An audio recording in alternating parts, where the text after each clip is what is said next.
各位同学，大家好，这里是 TJ 国营电学教室。今天上的是台铁115年第10届电机机械概要选择题1到5题。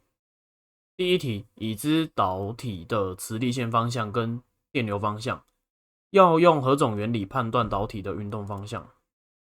关键字就是运动方向。那弗莱明左手定则就是在求运动方向，答案选 A。第二题，有一个100扎的线圈中有磁通变化而产生了50伏特的感应电势，若将线圈改为150扎，问感应电势会为多少？电压比跟扎数比是成正比的。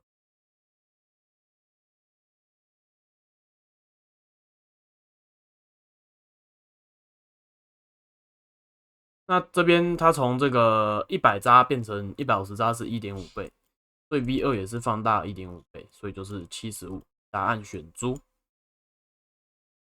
第三题，4级直流发电机电输绕组采用双层双分波绕的绕线方式，问并联路径数。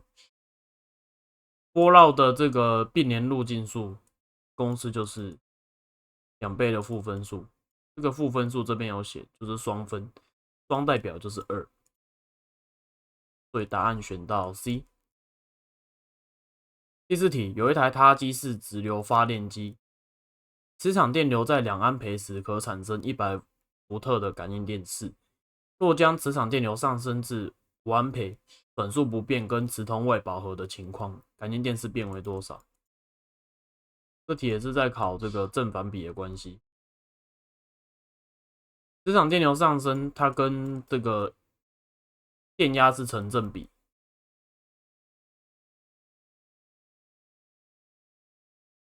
所以说这边放大了 2.5 倍，所以1、2就是250伏特，答案选 A。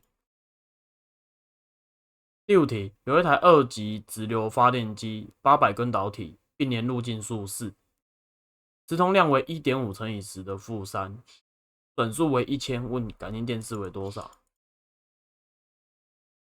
这边就是代公式。